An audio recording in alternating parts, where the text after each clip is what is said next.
Hello, it's Roisin Hasty with a slightly different episode of the Radio Academy podcast for you this week. Normally you find me going behind the scenes on a particular radio or podcast project, but this week we wanted to bring you highlights of a fantastic online event that the Radio Academy held to mark International Women's Day. Although the cameras are available and we are much more used to them because they're on the phone and so on and so forth, there is still a wonderful thing about only hearing a voice, because you make a picture of the person. You're in someone's ear and you're whispering into their ear kind of your deepest, darkest and the guest's deepest, darkest thoughts and emotions. Some very recognisable voices there. The event last week focused on breaking broadcasting taboos, and the panel included the legendary Anna Raeburn, who made her name as a radio agony aunt way before the internet existed. She was joined by Sangeeta Pillai, an activist and writer who presents the Masala podcast, and it was hosted by Magic's Emma B, who presented Radio 1's Sunday Surgery show 22 years ago. Their discussion was so inspiring that we thought we'd package up some highlights into this handy bonus episode for the podcast.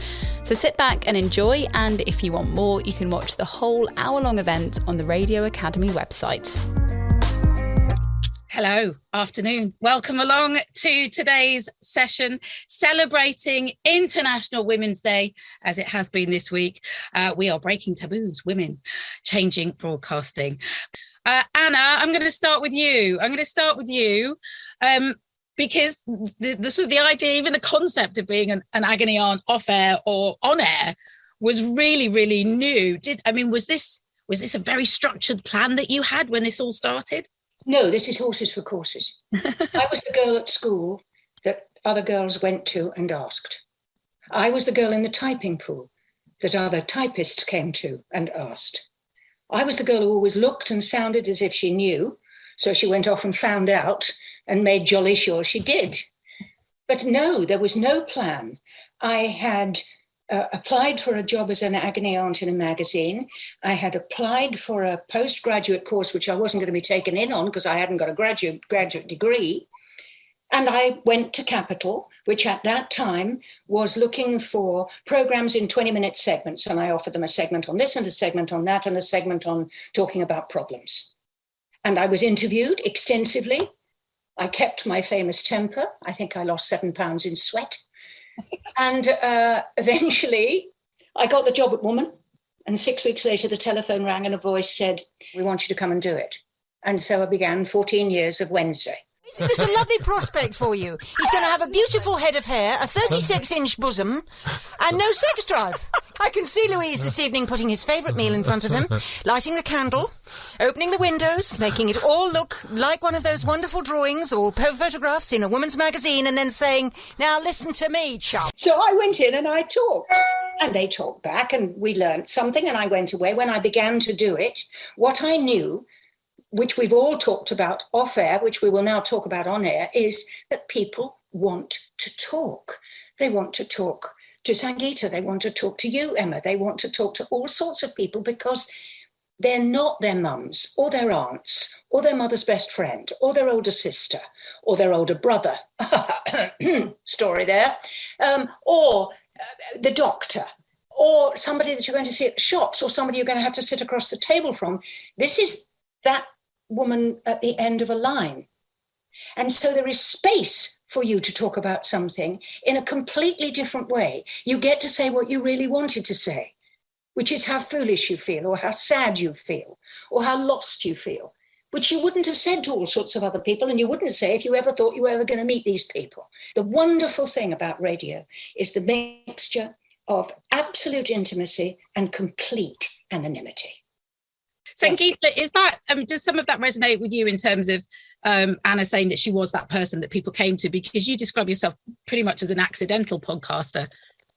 Massively. I mean, if you'd told me even 5 years ago, let alone 5-year-old Sangeeta living in Mumbai, because I grew up in a very traditional family, grew up in the slums of Mumbai. You know, the best I could hope for in my life was some man would marry me and kind of take me out. And that was my life. You know, that's what I was told.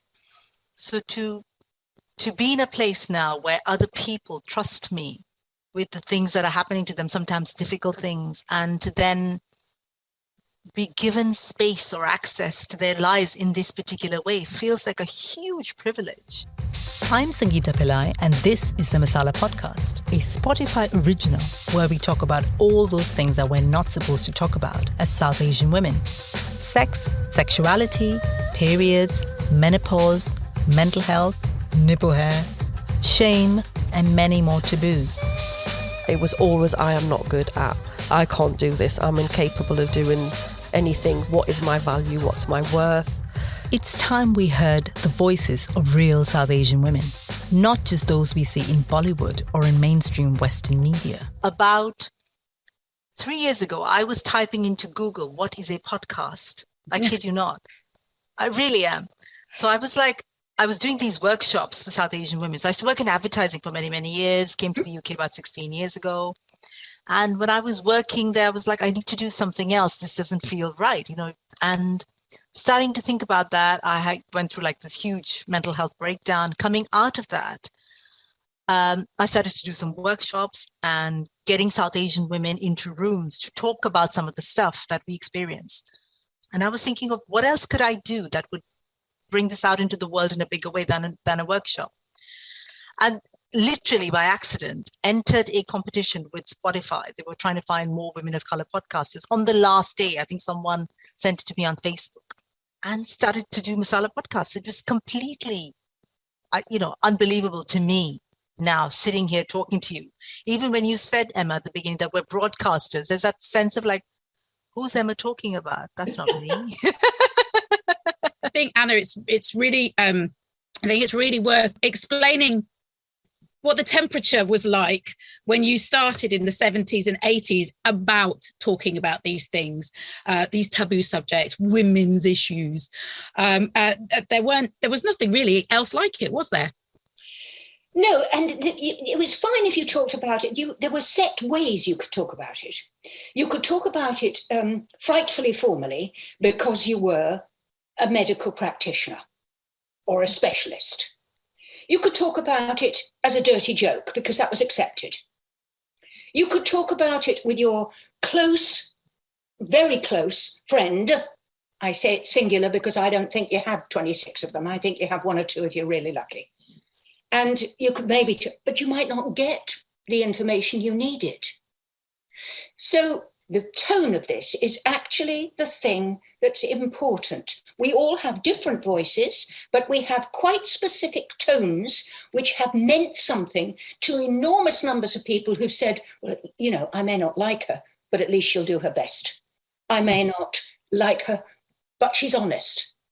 100%. Absolutely. Absolutely. I think there's just talking a little bit about that sort of pact that you make with the people that you're talking to. And Sangeeta, sometimes it is and you used a word earlier, Sangeeta, which is privilege. And for me, felt very much like a privilege to have people trust you. How have you gone about deciding what subjects you're going to cover and the guests that you've spoken to, Sangeeta? How have you drawn those conversations out?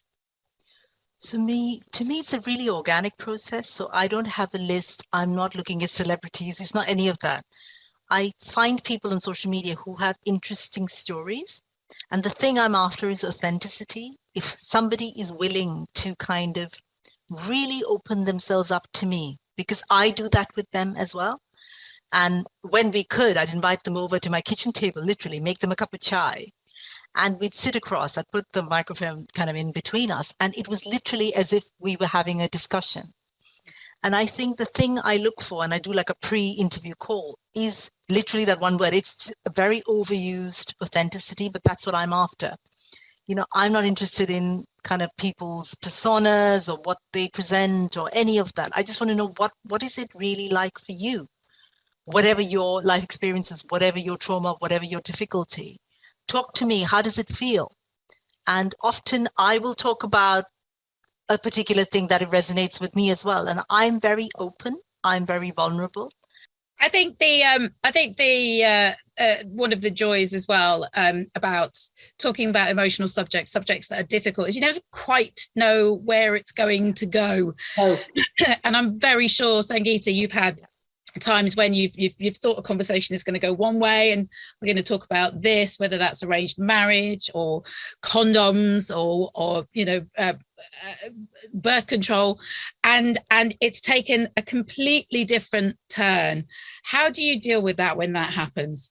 So I kind of have a loose structure, and then I let the conversation flow, and it's almost like pure instinct to see kind of where it goes. And I think, Anna, you said this in the call when we were talking before, you can feel that moment when something clicks or something shifts. One of the conversations that I remember just off the top of my head is there's a South Asian porn star who I interviewed for one of the episodes, and we're talking about porn in South Asian culture. She was also a sex worker at some point in her career. Mm-hmm. And one of her regular customers was an imam at the mosque. Yes. And so she says, this imam would come over, and I'm not sure I'm allowed to say this. I don't know how far you want me to go, but the imam liked carrots up his bum. And so she was talking about it, and I was like, oh my God. And I didn't want to interrupt her, and I kept making that, and I didn't want to laugh or anything, So she would go on, and she said, yes, he like the carrot up his bum, and then he'd kind of get washed, and he'd go off to the mosque. He went to lead prayer. And I just thought, oh my God, these stories. So, yeah, a lot of them, particularly this episode, went off on these incredibly, amazing tangents. And I think that the skill and the joy of being somebody who's holding the microphone is to allow people to go to those places that are interesting. And yet these, both of you are kind of consummate professionals, sometimes to pull it back when it's kind of meandering endlessly, but sometimes allow it to kind of go to where it needs to go. There was, the number of stories. I think that was the other thing, isn't it, about Anna, with the guests and the people that you will have spoken to over the many years that you've been doing this. And on the Sunday Surgery, we would often talk to these really awkward teenagers about physiological stuff, biological stuff that they were just excruciatingly embarrassed about, but couldn't go to mum and dad, couldn't go to their carers or whoever they were living with, couldn't go to school, most certainly couldn't go to their peer group. There were lots of times where you'd be like, oh my, these kids, this person has just been walking around with this in their head for months and months and months and months and months, how that, affects people. And my favorite, it wasn't my favorite, but the most common question that people used to ask me outside of the show was, don't these people have any friends? And I'm like, you're missing the point. It's not about your friends. That's why, you have all the cliches about women who talk to their hairdressers and men who talk to the man in the bar or their barber. These are relationships of some kind of frequency, some kind of intimacy, but they also have space in them. Yeah. And radio simply gives you more space. Anna, I understand that space, the gift of that space of radio, but we have come a very long way in terms of publicly being able to show vulnerability. We've been taught over and over again that don't show vulnerability because somebody will use it. But actually, it's completely the other way around. So when I talk on the podcast, I suffer from kind of mental health issues. I've got anxiety, PTSD, and I talk about that a lot. Each time I do that, the flurry of messages I get on social media, on email, and the same for guests who've done that. Yes. They've said, such thing happened to me and it was really painful. I mean, people write in from the UK, from India, from different places to say, I heard you, I was in my car. I turned on Spotify, I heard your voice, or I heard a guest's voice saying such and such. Oh my God, that happened to me. Thank you for saying that because I feel less alone. And that phrase, I feel less alone, is repeated over and over and over again, because that's what we do. I don't think this is ever going to change. And I think that the power of radio is about to be rediscovered. I think it's kind of cyclic. It goes in and out, tidal. And here we go, we're going to have another tidal wave of it.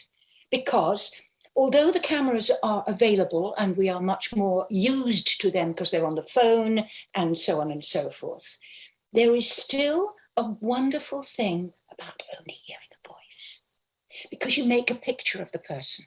You're in someone's ear and you're whispering into their ear kind of your deepest, darkest, and the guest's deepest, darkest thoughts and emotions. The other thing that's really pertinent to South Asian culture is we don't hear our voices. South Asian women, we're very invisible. We're very quiet. We're invisible and quiet in our own communities because we've been told to keep quiet and let the men talk for us. We are quiet within kind of British media, Western media, if you will, because we're only like the terrorist's wife or the shopkeeper's assistant or whatever, you know? So having a voice within media when you haven't had a voice for a long time is life-changing. And I guess when Anna, when you were starting, this off, so many years ago, that would have been the same kind of conversation you were having with housewives, women who were not happy in their marriages. What did the feedback sound like and look like, Anna, for you at that time? Well, it was, again, it's very interesting because there are big crossovers. Yeah. In your culture, Sangeeta, you say we're taught to be quiet, to let the men speak. You needn't think that that's Southeast Asian, my girl. That's men, that's patriarchy.